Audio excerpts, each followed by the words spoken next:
Nous sommes au lycée de Babou pour des ateliers lecture, écriture avec Moutlan, l'auteur et écrivain des 700 aveugles de Bafia et des gens qui sortent la nuit, et de Aïssata Sissoko qui est auteur de Ce qui nous reste, qui sont là justement pour édifier les enfants, les élèves de la classe de 5e du lycée de Babou sur l'importance de l'écriture, comment raconter les histoires.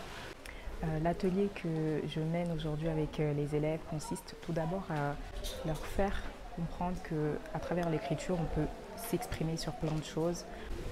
Et ensuite, je leur ai laissé le choix, soit d'écrire une histoire, une nouvelle, ou soit de la poésie. Ils ont choisi d'écrire une histoire, une nouvelle, et donc là, ils sont en train de rédiger un texte court dans lequel ils vont pouvoir parler de façon vraiment générale, raconter une histoire. Je leur ai tout simplement demandé de construire un personnage de façon à ce qu'ils puissent développer leur imaginaire à travers la nouvelle. Vous savez, de tous les publics, les jeunes sont le plus authentiques.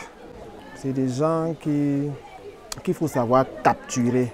Et si vous parvenez à le faire, ils deviennent insatiables. Donc mon activité ici aujourd'hui consistait à leur proposer un voyage au travers du livre. Et pour cela, j'ai usé d'un atelier de lecture et plus tard un atelier d'écriture. Ils ont composé un texte. Le thème, c'était la récréation au lycée de Babou. Un texte de 4 lignes qui nous a permis de montrer comment nourrir un bout de texte et lui donner de la valeur littéraire. On a constaté que les élèves avaient des idées de métiers qui étaient très généralistes. Et donc nous, on ramène par exemple les auteurs ou les illustrateurs pour leur dire en fait que s'ils ont la capacité d'écrire, s'ils savent écrire, ils savent dessiner, ils peuvent en faire un métier.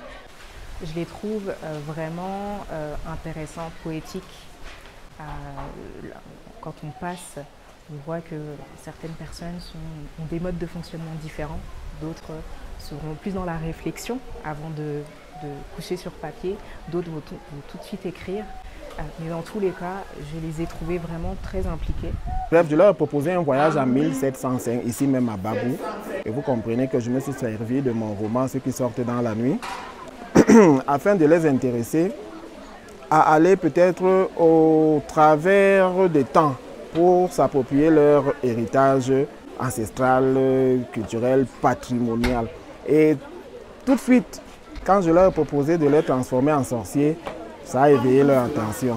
Et la lecture donc visait à montrer à travers Ceux qui sortent dans la nuit comment l'un de mes personnages avait été initié.